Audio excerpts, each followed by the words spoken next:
Delivery van চলে আসলো আমার জন্য দুইটা সুন্দর সুন্দর ড্রেস নিয়ে সানবিজ বাই টনিয়াপুর পেজ থেকে। এত সুন্দর ড্রেস কে গিফট করলো, কোথা থেকে এলো, সবকিছুই থাকছে আজকের ভিডিওতে। আমি কাজের সিরি মাগুরা মোহাম্মদপুর থেকে বলছি। আমার অবস্থা থেকে এখন অনেকেই কমেন্ট করবে, আপু আপনার বাসায় কি কোনো জুতা নাই, আপু আপনার বাসায় কি কোনো ভালো ড্রেস নাই, আপনি একটা ড্রেস একটা ওড়নার একটা জুতা পরে বাইরে চলে এসেছেন। আসলে গ্রামে আসলে আমার থেকে অনেক বড় হাইটের জুতা আমি পরি, মানে আমার বাবার জুতা পরে, যাই হোক আমি এটা পরেই দৌড়ে চলে আসি রাস্তায় এসেই আই এম তো অবাক, আমার জন্য এক ভ্যান ভর্তি নিয়ে চলে এসেছে সুন্দর সুন্দর কিছু ড্রেস। জীবনের প্রথম আমি ডেলিভারি পেলাম, তাও আবার ভ্যান মামার কাছ থেকে।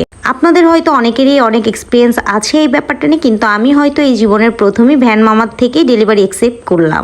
ভাইয়ারা আপুরা, আপনাদের কার কাছে কোন ড্রেসটা বেশি ভালো লেগেছে? আমার কাছে এই কাঠালি কালারের ড্রেসটা তো অদ্ভুত সুন্দর লেগেছে, আর এটা পরলেও মেবি আমাকে অনেক সুন্দর লাগবে। যাই হোক, আমি অনেক কালো টালো হয়ে গিয়েছি, ব্যাপার না। দেন এক এক করে আমি সবগুলো ড্রেসই খুলে খুলে দেখি, আর আমার পাশে যেহেতু আমার আনারি ক্যামেরাম্যান ছিল, সে যেভাবে ইচ্ছে ওভাবেই ক্যামেরা দিয়ে ভিডিও করেছে।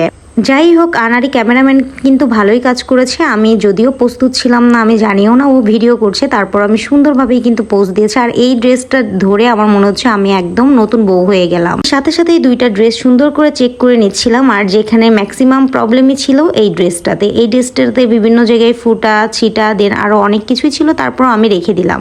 কারণ অনেক কষ্ট করে অনেক পছন্দ করে আমার কাজিন আমার ভাইয়া আমার জন্য পাঠিয়েছে, সো এই ড্রেসটা না রাখলে তো হয়ই না। আর অনেক অনেক থ্যাঙ্কস ভাইয়া এত সুন্দর ড্রেস আমাকে গিফট করার জন্য। আমি জানি না এত বড় একটা ব্র্যান্ড সানবিজ বাই টনিয়াপুর, বাট তাদের ড্রেস কোয়ালিটি কাপড় ভালোই ছিল, বাট তাদের কাজের ফিনিশিং একদমই ভালো ছিল না। আমি একজন সাদামাঠা গ্রামের মেয়ে, গ্রামের চাচাতো বোন। যাই হোক, আমাকে এত দামি ড্রেস পরলে কেমন লাগবে অবশ্যই কমেন্ট করে জানাবেন। আর কে কে আমার এই ড্রেস পরা ভিডিও বা ব্লগ দেখতে চাচ্ছেন সেটাও কিন্তু জানিয়ে দিবেন। এখন আমি তো অনেক বড় টেনশনে পড়ে গেলাম, আমার মাগুরা মোহাম্মদপুরের টেইলার্স কোথায় পাবো? এই মোহাম্মদপুর খুঁজে খুঁজে কি আমি একটা ভালো দর্জি পাবো?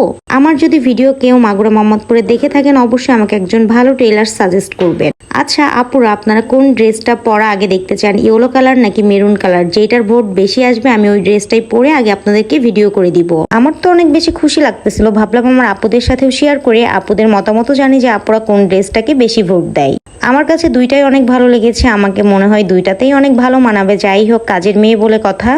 আচ্ছা, আপনাদের গিফট পেতে কেমন লাগে? আমার কিন্তু গিফট পেতে অনেক ভালো লাগে, গিফট দিতেও কিন্তু অনেক ভালো লাগে। যদিও আমার টাকা পয়সা নাই, আমি গিফট খুব কম দেই এবং গিফটও খুব কম পাই, বাট অনেক অনেক থ্যাঙ্কস ভাইয়া আপনাকে। ডেলিভারি বয় ভাইয়া কিন্তু এই ভ্যানে চড়েই আসে, আর ভ্যানালা মামা কিন্তু আমাদের বাড়ি এবং আমাদের সবাইকে চিনে, ওই গল্পই আমার সাথে করতেছিল। আর এইদিকে আমার পিচ্ছি ক্যামেরাম্যান বারবার ক্যামেরার উপর হাত দিচ্ছিল। ও আসলেই আনারি হাতে সুন্দর একটা ভিডিও করে দিয়েছে, আর অনেক অনেক থ্যাঙ্কস তোমাকে এত সুন্দর ভিডিও করে দেওয়ার জন্য। দেখেন দেখেন ভাই, আমি কত খুশি, দুই হাতে দুইটা নিয়ে একদম নাচানাচি শুরু করে দিয়েছি। আমার মতো কে কে আছেন একটা গিফট পেলে বা নতুন কিছু কিনলে বারবার এভাবে করে ভিডিও করেন? কেমন লাগলো আমার এই ছোট্ট ভিডিওটি অবশ্যই জানাবেন।